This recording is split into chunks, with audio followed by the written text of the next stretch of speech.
तूने क्या मुझे मंदिर का घंटा समझ रखा है? जब भी आता है बजा के चला जाता है। भूत बंगला देख के आया हूँ और अभी भी चेहरा नहीं उतर रहा है मेरा।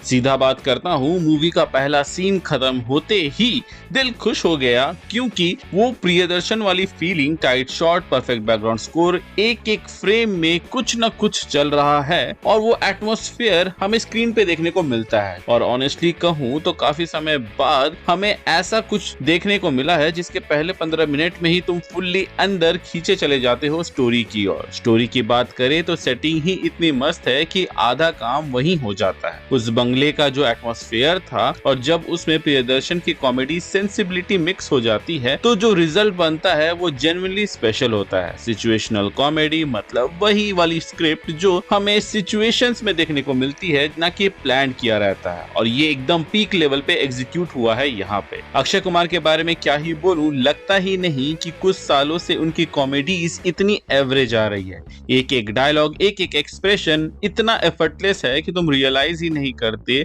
कि एक्टिंग देख रहे हो, और जो एनर्जी है उनकी बाकी कास्ट के साथ वो मैन्युफैक्चर नहीं लगती एक सेकंड के लिए भी। परेश रावल और राजपाल यादव को तो भाई सीन में आते ही थिएटर ने वेलकम किया। जब ये तीनों एक फ्रेम में आते हैं तो ऑनेस्टली डिस्क्राइब करना थोड़ा मुश्किल हो जाता है, क्योंकि एक एक कॉमिक बीट का टाइमिंग इतना प्रिसाइज है, इतना प्रैक्टिस्ड येट नेचुरल लगता है कि तुम बस एंजॉय करते रह जाते हो। परेश जी का जो सीन भी है वो फिलर नहीं है, हर सीन में कुछ ना कुछ ऐसा हो रहा है जो या तो हंसाता है या फिर फील देता है। मुझे बताते हुए भी शर्म आती है। तो मत बता। नहीं, लेकिन मैं बताऊंगा। तो बता। और बात करें राजपाल यादव की तो उनका स्क्रीन में होना ही काफी है। प्रियदर्शन के हाथ में ये तीनों क्या ही कॉम्बिनेशन लगते हैं। और असरानी जी की बात करें तो उन्हें देखकर आंख भर आई। उनका अंदाज, उनका इनोसेंस जो स्क्रीन में भरा हुआ है वो साफ दिखता है।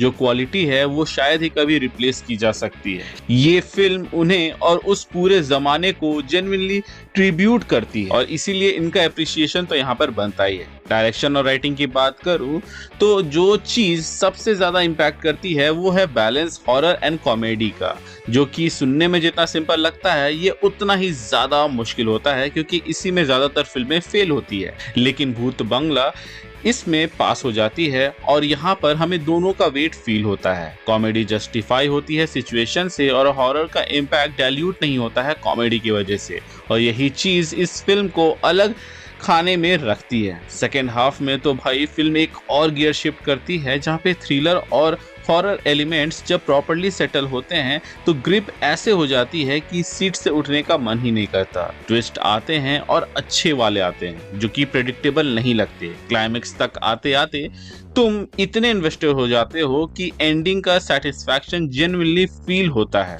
पैसा वसूल वाला मोमेंट प्रॉपर्ली डिलीवर किया गया है। और बात करें वीएफएक्स की तो ये भी एक्सपेक्टेशन नहीं थी कि इतनी अच्छी होगी। इंडियन हॉरर कॉमेडी में इस लेवल का टेक्निकल वर्क देखना जेन्युइनली सरप्राइजिंग था। कुछ सीक्वेंस में क्लाइमेक्स के आसपास जॉ ड्रॉप मोमेंट्स देखने को मिलते हैं और ये दिखाता है कि जब बॉलीवुड सही तरह से अपने चीजों में खुद को इन्वेस्ट करता है तो रिजल्ट भी उसी हिसाब से मिलता है। ओवरऑल बात करूं भूत बंगला मूवी की तो ये सिर्फ एंटरटेन करना चाहती है और उस एक काम में उसको फुल मार्क्स मिलता है। कोई ग्रैंड मैसेज नहीं, कोई हैवी थीम नहीं, बस जेन्युइन एंटरटेनमेंट जो थकाती नहीं है। फैमिली के साथ जाओ, फ्रेंड्स के साथ जाओ और इसको एंजॉय कर सकते हो थिएटर में। इस समर अगर एक फिल्म थिएटर्स में देखना चाहते हो तो बिना डिबेट के इस मूवी को देख सकते हो और टिकट बुक कर सकते हो, क्योंकि इसको देखने के बाद आपको खुशी भी मिलेगा और हॉरर भी फील होगा।